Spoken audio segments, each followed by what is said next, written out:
buenas noches y bienvenidos una vez más a Jazz entre Amigos.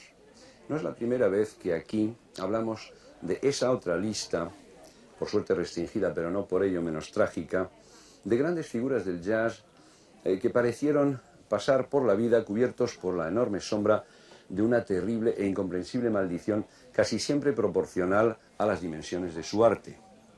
A los nombres de Charlie Parker, Billie Holiday, Art Pepper y otros más ha venido recientemente a añadirse el de Chesney Baker, Chet para los amigos.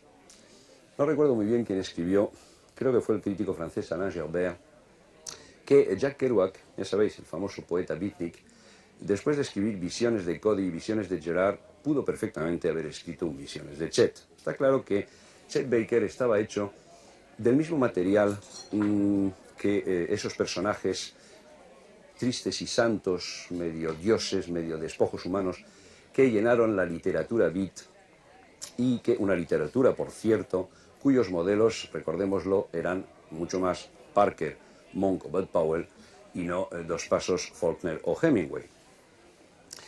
Chet Baker fue uno de esos tantos músicos, en este caso, que América, país rey del consumismo, hasta en el arte, por supuesto, lanzó en interminables y locas giras de costa a costa y de un país a otro, con todo lo que ello supone de dinero, chicas, drogas, gloria y calvario, todo bien mezclado.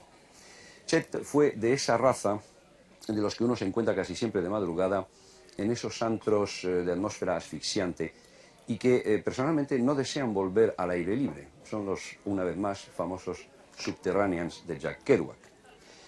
Chet fue durante años el eterno adolescente del jazz, el nuevo Bix Beiderbecke.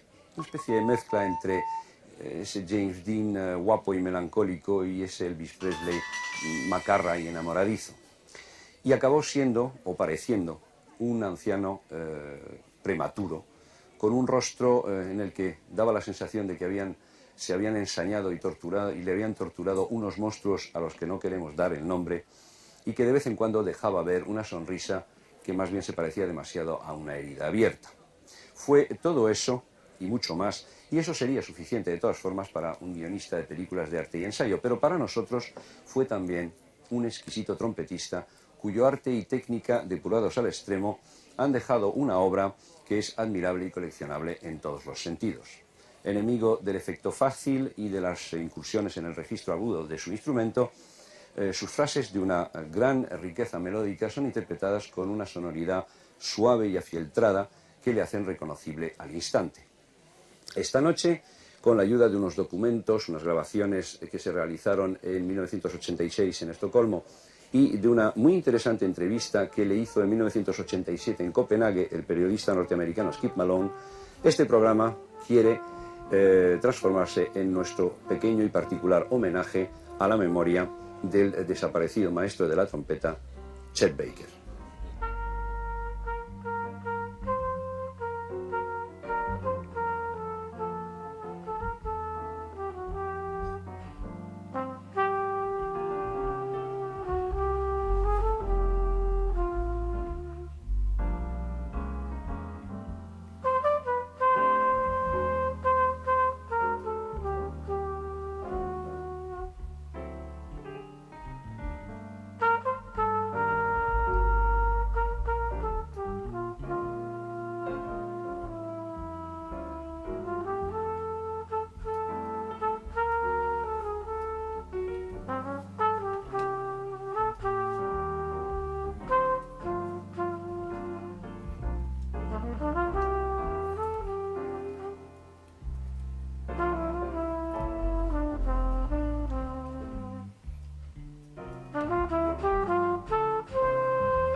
Chet Baker había nacido en Yale, Oklahoma, en diciembre de 1929.